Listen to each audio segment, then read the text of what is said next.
Chapter 3 My first President Muskegon. Michigan is a coastal tourist attraction, and home of the annual Seaway and Coast Guard festivals which bring people to the town from all over Michigan. Vanderjagt remain publicly visible through opportunities such as these. My father often could be seen with Vanderjagt and was photographed at his side while judging festival events like the Kid Eye Parades, sand sculpturing contests, and so on, all of which I entered and won. In later years, my father polished and shined the red paint of his 1966 Ford convertible to chauffeur Vanderjagt through the local parades.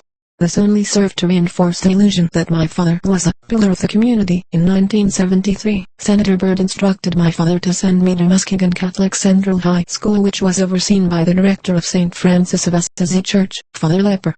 The Catholic Church, of course, has its own political structure, with the Pope presiding over all. The strong political ties between the Catholic Church and the U.S. government was overtly evidenced by the much-publicized relationship between the President and the Pope during the Reagan administration.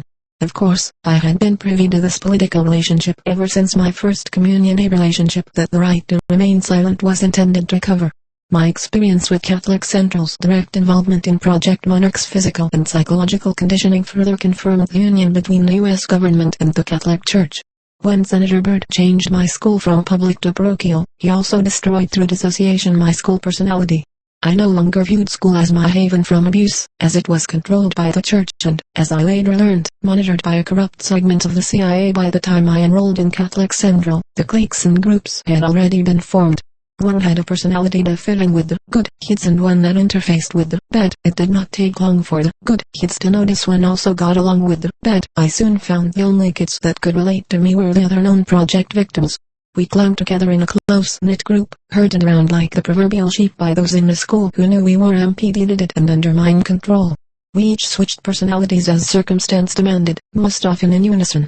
We were ritually traumatized, constantly tranced, and then programmed during school hours. Since one no longer had my singular, school personality, and was constantly switching instead, the compartment of my brain that held school memory was no longer consciously retrievable. Therefore, I had no basis for continued learning aside from what I could photographically memorize from class. My grades appeared erratic, ranging from A's to failing. And some A's received I did not earn academically. In my required religion class, Sister Anne Marie had been leading us in study on the topic of confession. This was to prepare us for the kind of confessions we were to be giving Father Vesbit, who was also our school principal. The day Sister ordered us to confession, I refused to go. I unconsciously feared one would be sexually assaulted again in the confessional, this time while my teenage peers waited impatiently outside the door. Sister made an example out of me to the class, saying I was a Satanist, and that I was going to hell, with seemingly no escape from the occultism that proliferated at the school. I could no longer differentiate between Catholicism and Satanism. Whatever Senator Byrd's purposes in sending me to Catholic school, no one seemed to notice that I had no reason to religiously adhere to Catholic principles. Therefore, the applied reversal of Satanism held no spiritual magic to it either.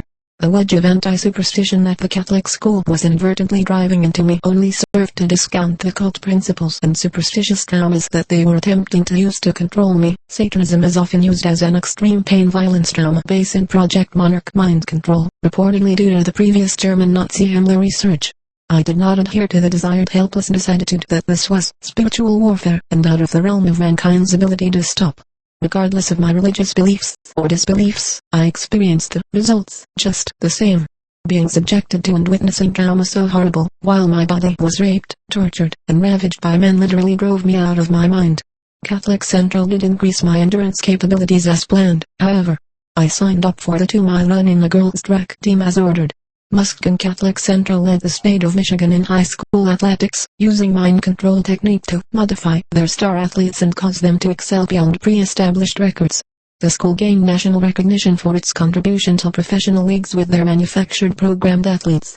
But, like Tommy's or the Dodgers, Catholic Central's consistent victories began to raise suspicions and questions. This created a public scandal for the school that threatened to close its doors in 1975.